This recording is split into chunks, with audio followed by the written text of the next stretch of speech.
Chapter 5 Squares and Square Roots. Square, ഇപ്പം നമ്മൾ സ്ക്വയറിന് നമുക്ക് ഏരിയ അറിയാം അല്ലേ? ഏരിയ ഓഫ് സ്ക്വയർ എന്താണ്? നമുക്കതിന് ഇക്വേഷൻ ഉണ്ട്. എന്താണ്? Side into side.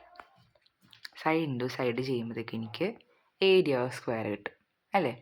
ഇനി ഇപ്പം നമുക്ക് ഈ തന്നിരിക്കുന്ന സൈഡ് 1 സെൻറ്റിമീറ്റർ ആണെന്ന് വിചാരിക്കും. അപ്പോൾ നമുക്ക് ഏരിയ കണ്ടുപിടിക്കാം. ഓക്കെ, അപ്പോൾ 1 സെൻറ്റിമീറ്റർ ആണ് എൻ്റെ സൈഡ് ഈക്വൽ ടു 1 സെൻറ്റിമീറ്റർ. അങ്ങനെയാണെങ്കിൽ എൻ്റെ ഏരിയ എന്ത് വരും?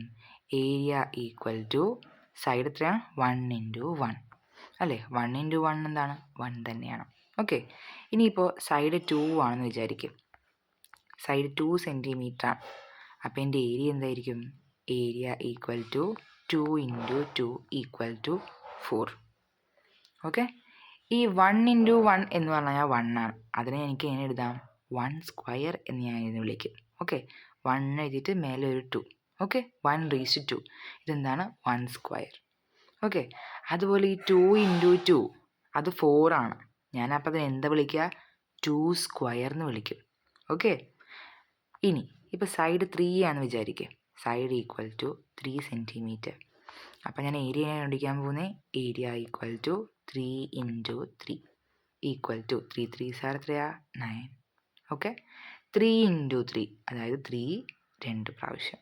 ഓക്കെ, ഇനിയിപ്പോൾ സൈഡ് 4 സെൻറ്റിമീറ്റർ ആയിരുന്നു എന്ന് വിചാരിക്കും. അപ്പോൾ എൻ്റെ ഏരിയ എന്തായിരിക്കും? Area equal to 4 into 4 equal to 16. ഇത് ഞാൻ എങ്ങനെ എഴുതും? 4:2. ഓക്കെ, അപ്പോൾ ഇങ്ങനെയാണ് നമ്മൾ ജനറലൈസ് ചെയ്ത് എഴുതുന്നത്. ഇനിയിപ്പോൾ ഏരിയ ജനറലായിട്ട് ഞാൻ എഴുതുകയാണ്. സൈഡ് ഇപ്പോൾ എ ആണെന്ന് വിചാരിക്കുക. അപ്പോൾ ഏരിയ ഇസ് ഈക്വൽ ടു എന്ത് വരും?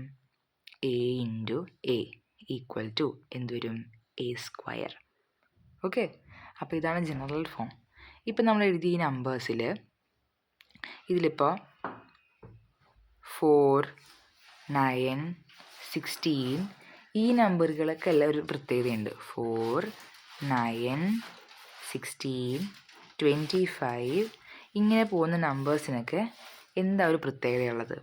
ഇതെല്ലാം ഒരേ നമ്പർ തന്നെ മൾട്ടിപ്ലൈ ചെയ്യുമ്പോൾ കിട്ടുന്നതാണ് അല്ലേ?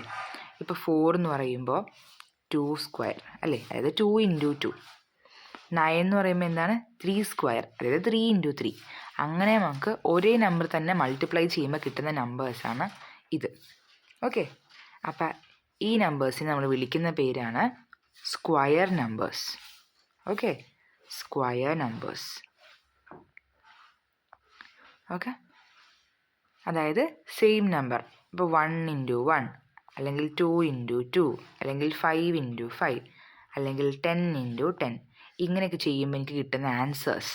Okay, 5 5s are 25, 10 into 10 100. Okay, അപ്പോൾ ഈ 25, 100 അങ്ങനെ കിട്ടുന്ന എൻ്റെ ആൻസേഴ്സില്ലേ, അതിനെയാണ് ഞാൻ എന്ത് പറയുക?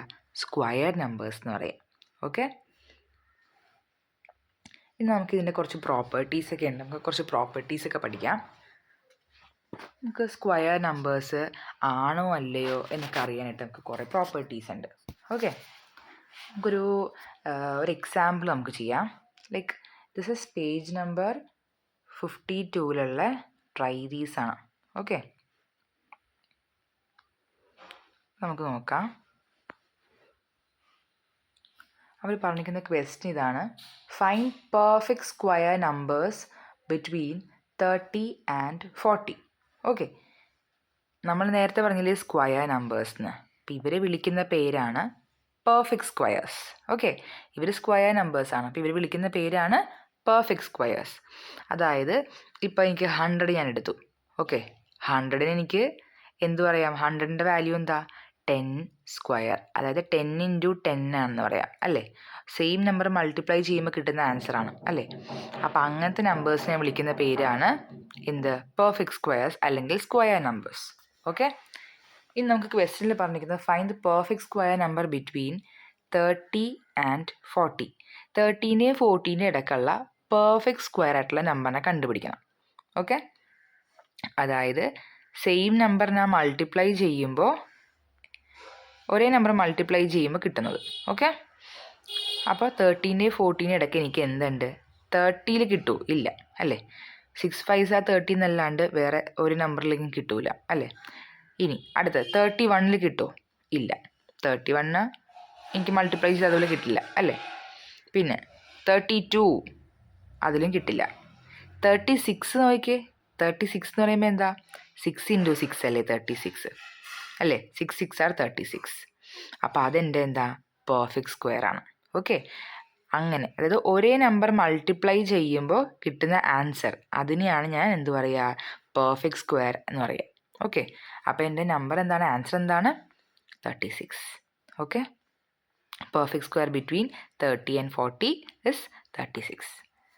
അടുത്തത് 50 and 60 ഇടയ്ക്കുള്ള പെർഫെക്റ്റ് സ്ക്വയർ കണ്ടുപിടിക്കാനാണ് ചോദ്യം.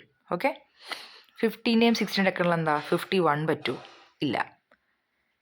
52 പറ്റുമോ? അതുമില്ല അല്ലേ. നമ്മൾ ജസ്റ്റ് ടേബിൾ ഇങ്ങനെ നോക്കിയാൽ മതി. ഇതിനിടയ്ക്കുള്ള ടേബിൾ നമ്മൾ നോക്കാം. 52. 53 പെർഫെക്റ്റ് ആണോ? അല്ല. 54, 55, 56, 57, 58, 59, 60 ഇത്രയും നമ്പേഴ്സ് നമുക്കുള്ളത് അല്ലേ. ഇതിലേതെല്ലാം ടേബിളിൽ നമ്മൾ ഉണ്ടാവുമോ നോക്കാം. ഇപ്പോൾ നോക്കിക്കേ. ഇപ്പോൾ 55 ഉണ്ടോ? 55 നമുക്ക് മൾട്ടിപ്ലൈ ചെയ്ത് എഴുതാം. പക്ഷേ ഒരേ നമ്പർ മൾട്ടിപ്ലൈ ചെയ്യുമ്പോൾ എനിക്ക് ആൻസർ കിട്ടണം. ഓക്കെ. അതുപോലെ എനിക്ക് കിട്ടുമോ നോക്കണം.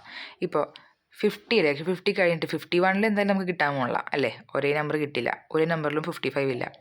52 ഇപ്പോൾ ഇങ്ങനെ നോക്കിയാൽ മതി. 7 7s ആർ എത്രയാ? 49. 8 8s ആർ 64 അല്ലേ. പക്ഷേ ഇതിനകത്തൊന്നുമില്ല അല്ലേ. 8 8s 64. പിന്നെ അടുത്ത പെർഫെക്റ്റ് നമ്പർ വരുന്നത് എന്താ? 9 9s ആണ് അല്ലേ. അത് 81. അപ്പോൾ ഇതിനകത്ത് അതൊന്നും ഇല്ല. ശരിയല്ലേ. അപ്പോൾ നോ പെർഫെക്റ്റ്. അങ്ങനത്തെ ഒരു ആളില്ല. ഓക്കെ. 15 16 ഇടയ്ക്ക് എനിക്ക് എന്തില്ല? പെർഫെക്റ്റ് സ്ക്വയർ നമ്പേഴ്സ് ഇല്ല. ഓക്കെ. നെക്സ്റ്റ് സെഷനിൽ നമ്മൾ പ്രോപ്പർട്ടീസ് ഓഫ് സ്ക്വയർ നമ്പേഴ്സ് പഠിക്കും. ഓക്കെ.